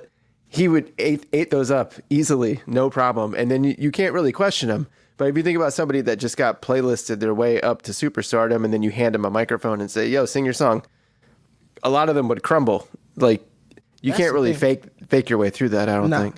That's the big difference to me. The stage performance and is your music actually good? If you want to, if you got the money to hustle, man, a lot of record labels started. Rockefeller started because nobody wanted to sign Jay-Z. This Jay-Z we talking about, a dude who got more Grammys than most people, 16 or whatever, how many #1 albums, considered one of the greatest rap artists and top 30, 40 rock and roll, whatever artists. This is a songwriter Hall of Fame. No one wanted to sign this guy at one point. And Dame, him, Biggs, Jay, they all put their bread together and paid to get their record on radio and paid to go on shows and perform. You know, that was back when, you know, you had drug dealer money and you would pay to get in things and be around other rappers that were working. That's how you had to do it. And if your music was good, you you know what I mean? You stood out because they were like, oh shit, the baby was running around South by Southwest with a pamper on doing promotion. You know what I mean? Like, this is, you gotta, you know, sometimes you gotta pay to play, but for the most part, you can't pay to stay. You know what I mean? Like, people gonna be like, you whack, you know, you either whack or you're not. You know what I mean? So if that was the case, every person that had a lot of money or had said people who had money to fund their careers, everyone would work if it was like that easy. You know what I mean? You know how many people I've worked through who parents like had a lot of money and they didn't come from music and they wanted their daughter to be in music and they cut me a big ass check to write a song. And paper bag sessions, we love them. Brown paper bag. Me and Ben used to call them. If you think your child's a star, if you think your child's a star, come on down. We got you. Look at us. We're gonna make them a hit. 100%. Now get your ass down here, bring that checkbook with you, and I'll work like you wouldn't see a brother write a song so fast and so happy. And that is how K-pop started. And I'm gonna tell her she gonna be exactly. And I'm gonna tell her she gonna be a star. Yep. I mean, if she trash, because if you're you delusional, can pay me to lie. I'm gonna be the dog. If your parents is delusional, if your parents heard you sing and said, "Yo, she could work," and I'm gonna be delusional with them. You know what I'm saying? And who am I to lie to your parents? Who am I to break your shadow, your gene, man? Handle that 30-40 over. We gonna do whatever you need us to do. That goes, you know what? That goes into our next. So give us a roll. Give me a round. Let me whatever that thing's called, the drum roll or something. That ain't no damn drum roll. That wasn't it. There you go. We're gonna go into our favorite segment of the pod. It's time for Amigo or No Go. Amigo or No Go. Who wants to do it? You want to do it, Mike, or should I do it? I mean, I can do it. I can do it, y'all. All right, Amigo or No Go. You know, just a good old conversation. Amigo or No Go is basically us. You know, amigo means you're a friend and we like it, and a no go means absolutely not. Yep.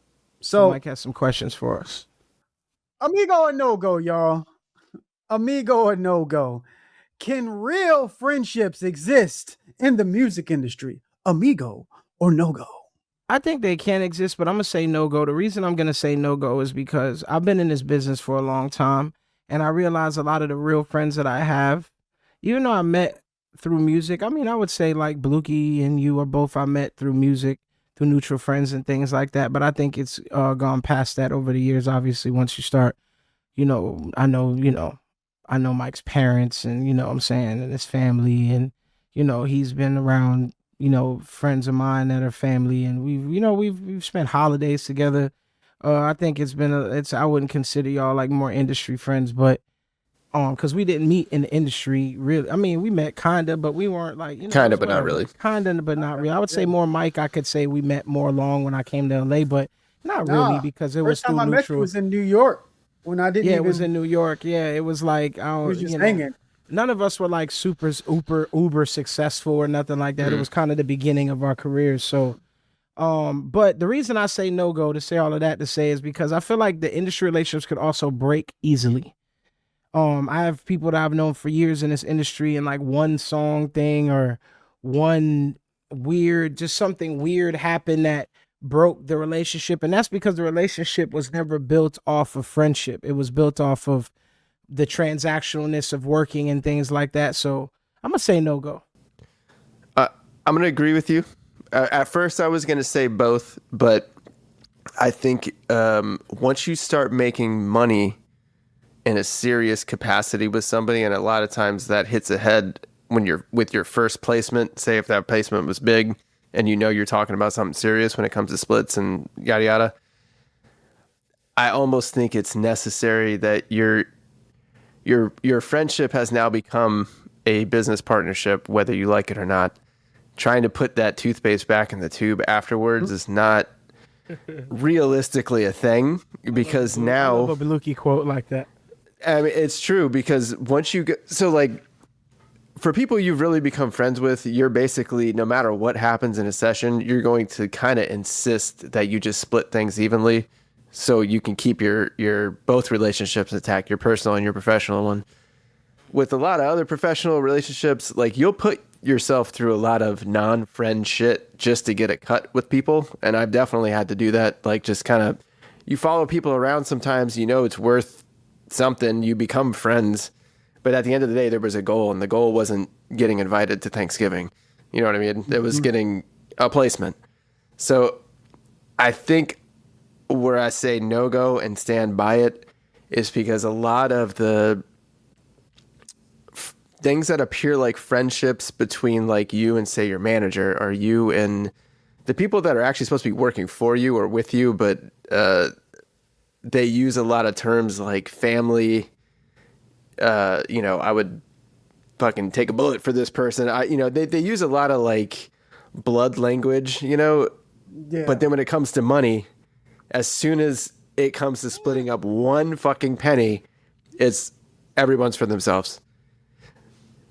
So now we all know that, and you know, stepping into any person, any relationship with anybody you meet, if you want to remain friends with them, you probably shouldn't work with them. It's similar to, you know, having a relationship with a hot coworker or something like that. You know, like you got to keep it professional with people, and then you can keep it friendly with some people. But once you mix the two, it's very difficult to keep that going. And if something went left anywhere along that process and somebody's expectations were let down, and that's like most likely going to happen, it's just the second time around, it's just not going to be the same. And, you know, last week or the week before when we talked about how people make their amazing records together because the vibe was so good in the room, but as soon as the business had to get done, they never work with each other again.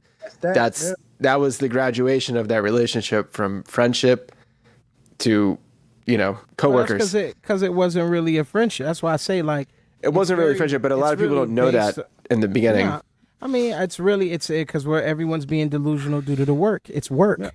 Your coworkers. Your coworkers. There's nothing, and you can be a 10-year coworker, you know. And the day that the coworker doesn't do what the coworker feels like y'all have been doing, you lose everything, and that's not the basis of a real friendship. A real friendship means like you're my brother through thick, through thin. We're gonna work it out. We're thinking about the benefit of both of us. So as soon as one doesn't benefit you, then it's like the relationship. That's why I said, you know, no-go. Which I agree with you, Blue. We both said the same thing. It's no-go. It's fucking no-go. Fucking no-go, man. So no, all right. I got another one. Amigo or no-go to music degrees. Having a music degree. No-go. No-go. A music degree. The fuck out of here. The fuck is a music degree? Only if you're out of toilet paper. Yeah. You need something to blow your nose in. But I mean, if you want to be a musicologist, you know, there's different jobs in the music industry, you know, but you don't need a fuck. This is these songwriters and producers. This is the most. Bro, there's no prerequisite for this shit. Clive David Music School, wherever it's called. There's been so many. Look, Full Sail, Berkeley, Clive Davis Music School. Yes, if you're from a place where there's no musical connections, if you're from a small town and you go to Berkeley and you meet the guy that you're going to make 5 number ones with in the future, great. That's a yes. Go to school for music. You know, a good friend of mine, Ben Billions, who, you know, that'll lead us into our next segment. He went to Full Sail because he was from Delaware, and in Delaware, you know, you ain't gonna meet too many people. So when he went to Orlando, it led him to going to school, which led him to getting an internship at a studio, which led him around people in his career. But that is a 0.01% success story. But I'm saying that is the only reason I could see you getting your ass music. Yeah. And that was years ago before the internet existed on this level. So I will say though, I'm not fully no-go to music degrees. I'm not no-go to music schools because all of us, we teach other people constantly. We just don't get paid for it really. So teaching is part of the process. Somebody taught you, you teach somebody else.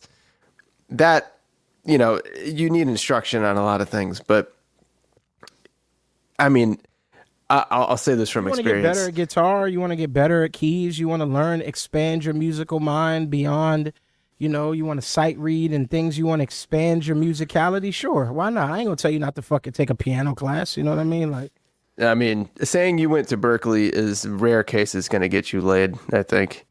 Yeah, Berkeley has a good success stories though. Yeah. You know, Okay, so- let me rearrange that to Full Sail. That's not going to do anything Cool. for So you. yeah, Berkeley definitely has more of a success rate as far as big artists that have come out of there before. Maybe not all of them, but the big ones that have come are pretty big. You know, John Mayer went to Berkeley for a time. I don't know if he graduated, but Charlie Puth went to Berkeley. Arif Medine, who I always talk about, one of my favorite producers, went to Berkeley, and that's because he came here from Turkey, and Quincy Jones got him into Berkeley. You know what I mean? Like, so Berkeley has, and I'm sure tons of people played in orchestra and classical music and Yeah, a lot of Broadway people's and touring all of, musicians and stuff like that. from They'll- Berkeley, you know. But I mean, like musical, there's still a factor of college to real life that you have to figure out in the music business, because music business is extremely personality based and extremely hustle based. Your talent alone will not make it. This is not, you are not a doctor. You're not a radiation therapy specialist that goes to school for how long and can do this one thing really good. You know what I mean? Like, you're gonna most likely a kid from Berkeley is gonna get in the music business and be so disgusted with the lack of talent that is whooping their ass every day. So, you know what I mean? It is. So we'll say no go. Now, if you want to be an intern over at like a publisher or management company, and you went to like USC or something like that, where all the executives' kids go, that's probably a good idea, Go honestly. ahead, and you can also step in front of a moving train. You know what I mean? Whatever you want to fucking do. You know what I mean? No go. Facts. Play the odds. No go. All right. Well, hey man, let's go and get to Amigo of the week since we already was talking about. So we got like one or two more. All right, let's do it. Let's do one or two more. How do y'all feel about Where you did two questions? Who kind of host is this? the greatest host of all time? All right. Working with your friends, Amigo or no go? Definite amigo. I mean, that's just amigo business right there. You know. Yeah, you got to work with Audio- you. I mean, sometimes it can work, sometimes it can't. But I think it'd be cool to work. You know, it's always fun to get up with your boys and have a dream and put the dream to light and do it together. It is, and all of that cool shit. but if you're friends with the person, you know that person inside out, you need to level your expectations to what you would normally expect from that person, you know, and then it'll work perfectly fine. I think if you go into it as if it was just a random ass writing session, you expect everyone to do the same as you, you might get pissed off at your friends, you know. That's just my thought, though. So is that Amigo or a no go? It's an amigo for me. Amigo. Yeah, Friends Amigo. are friends. That's- amigos got to work with amigos. You know what I mean? Amigo. Let's do one more. All right, Give us taking some good ones. advance- Give us some good ones. Taking advances. There we go. It's a necessary evil right there. No. It is a necessary evil. I would say if you don't have to, no go. But if you do, amigo. You know what I mean? Because it is a case by case situation. A lot of people, you know, we got the whole, you still taking advances, huh? You know what I mean, Jay? You know, people are like, you know, advances aren't always good. But look, you know what the cool thing about the music industry is, what people don't talk about enough? The loan that you're getting, it's not the bank. If you don't pay these people back, you just don't pay these people back. That's You know what right. I mean? You So can it's just like, go be a farmer. you You just do whatever go the be fuck you want. something else. You know what? Go be a plumber or some other shit. You Right. can just take that. It'll be the last $750,000 they'll ever give you. You know what I'm saying? It's just I like, read through my pub deal, and I'm sure every pub deal has this, but there's a line in there that says to the effect of, you promise you'll keep trying at music until we get our money back. That's just so fucking hilarious to me. Because no, I don't. no promise you stop making beats until we get our money. Just like you promised you would set me up with Absolutely sessions. not. Yeah, hell nah. If you don't get it back, you don't get it back, okay? It's gone. Lies to me as my publisher. Exactly. Yeah. That plug is getting ran off on. I'm running off on that plug right there. But for the most part, if you're really good, you know, you recoup anyway. I've recouped every deal I've ever got. You know what I mean? So There's an art to taking an advance, though, and you should ask as many. If you're someone in a position about to get an advance, or people are talking about advances and what do you do with an advance, always ask your peers and collect as many horror and success stories as you can, and then apply that information to your own situation, because no one has the answer. yeah, because an advance is you using the advance to take advantage of your situation. Go get you a fucking laptop. If you're a new producer and you got your laptop, set up your record, a little studio, something. Take advantage of the money. Don't take the money and just go to motherfucking Chanel and shit like that.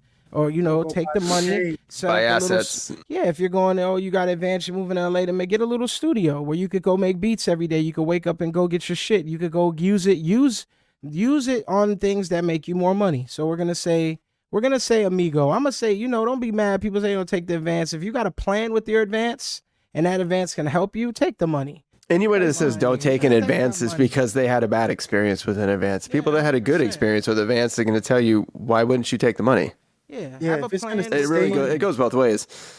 Good.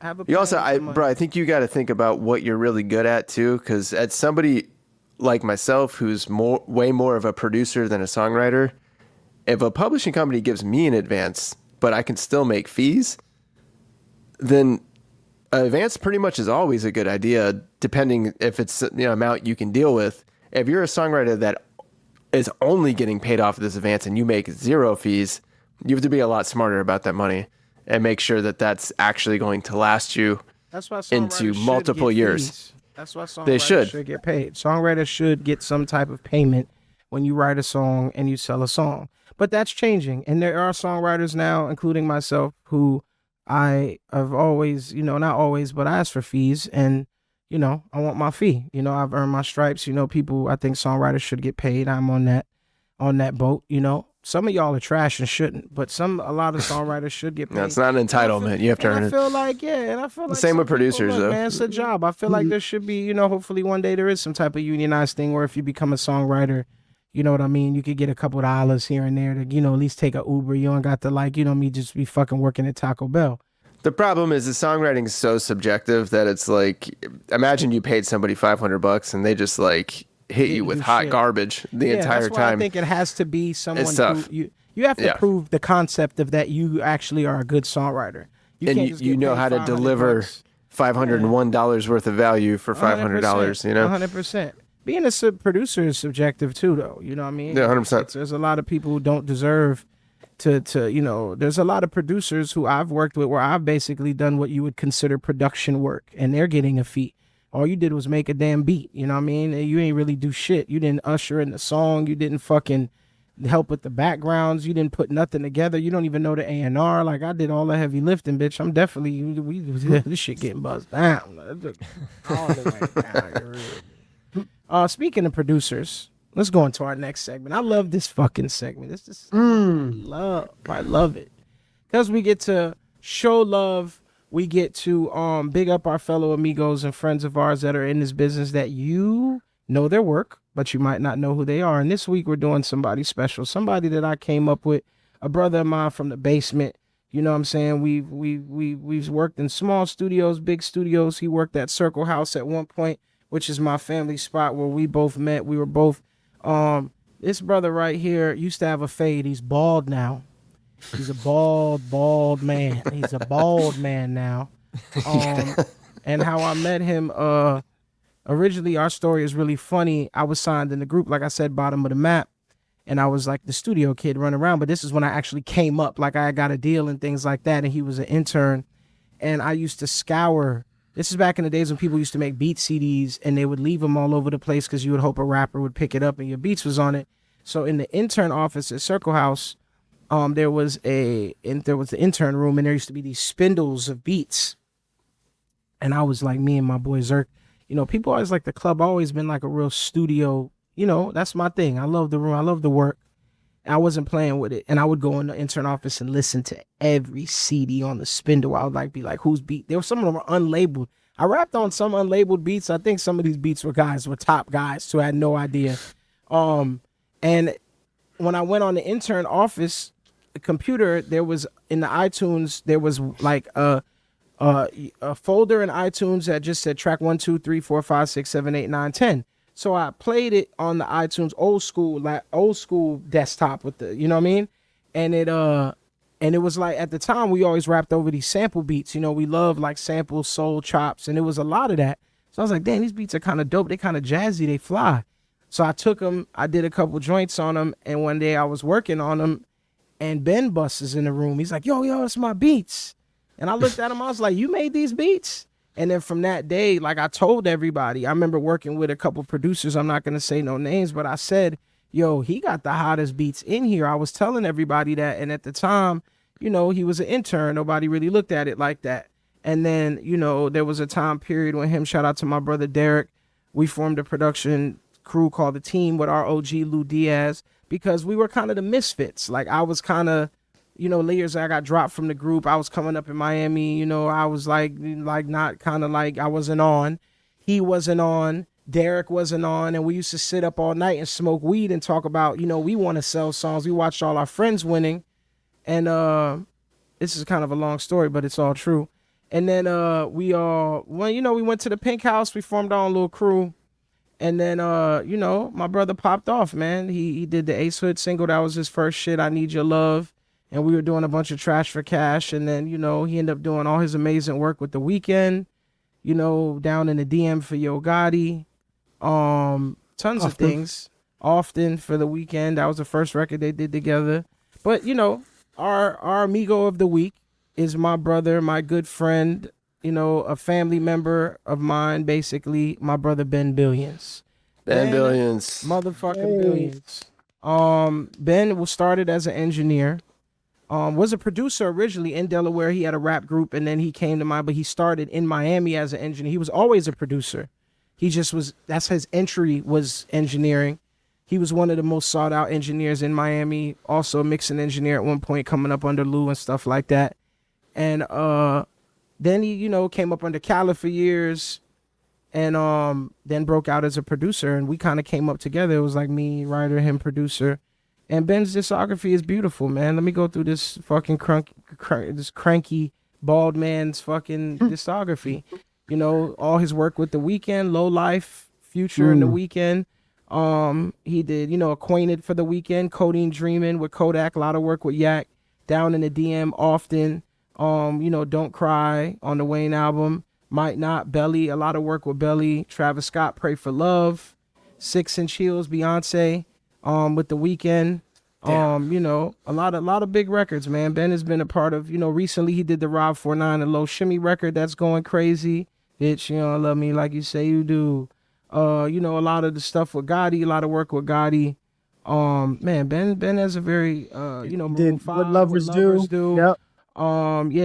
False Alarm, The Weeknd, tons of records, man. Ben has always been Ben is a Delaware guy, but he came up in Miami a long time, so we consider him a Miami producer. Ben came up, his start and his break was in Miami, and he's my brother. We basically like family. We argue all the time, but he's my brother, and he deserves his flowers. Ben definitely in the last 10 years has done tons of hits in the pop and black music space. And if you know Ben, he's a funny motherfucker, and he's really good at Call of Duty. Incredible at Call of Duty. Definitely want to add that in there. He's probably on right now, but I want to give my brother his flowers because Ben is not a very outspoken person, but he's done a whole lot. But our amigo of the week this week is the great, amazing Ben Billions. Ben Billions. Episode, I had to make that one like a thing because he's actually my real friend, and I know he would feel like he probably might hear the Super Dupes one and think I gave him like all the you know what I mean? Like, but Dupes and Ben is my brothers, and I'm glad we're all in the Audio Amigos podcast are getting a chance to highlight our friends. We've highlighted Happy Perez, we've highlighted Kane Beats, we've highlighted a lot of our peers because you guys got to understand there's a lot of people in this business who don't always get the flowers. They don't get the things they deserve, the records they've made that have impacted our culture musically, and they don't always get the praise. But if they've helped us with opportunities, they've taught us things. Like I learned a lot of shit from Ben, and like you said, he's like a soft-spoken, gentle giant type dude. But then when you ask him highly technical questions, he knows fucking everything and 10 times more. Oh yeah, Ben is probably and very like it's not what you would think, when you first meet him. No, not at all. When you see Ben, you think he club security. Yes. And then he ends up breaking down, the technical ins and outs of every type of song that you've ever, Also, he did Doja Cat Rules in Bed with Me. I missed a lot of records with Ben, with Patty Cake. There's too many. Lockjaw. I might have to do it again because I missed a lot of pivotal songs. Let me just catch that again. Should I do it again real quick?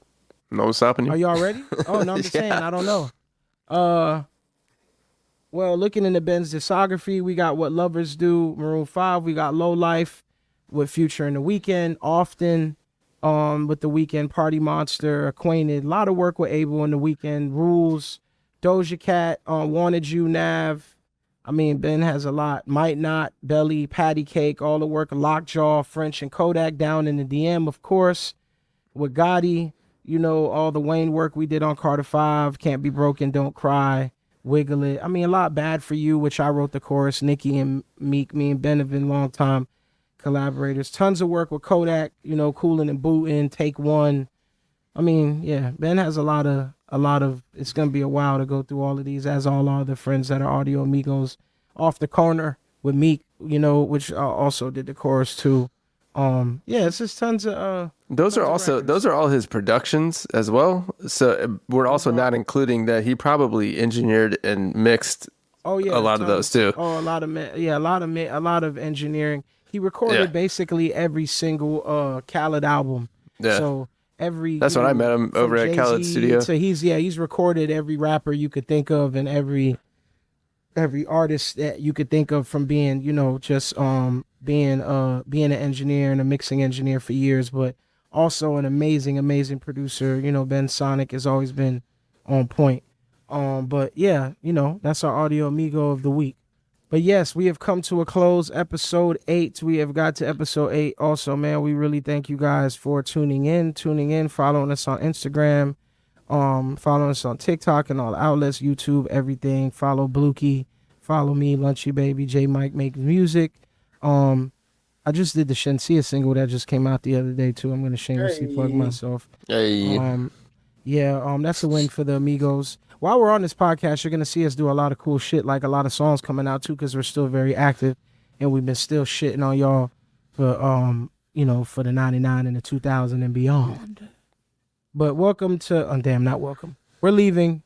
Audio Amigos, episode 8. We See did y'all it. later. Like, subscribe, the whole 9. Peace and love.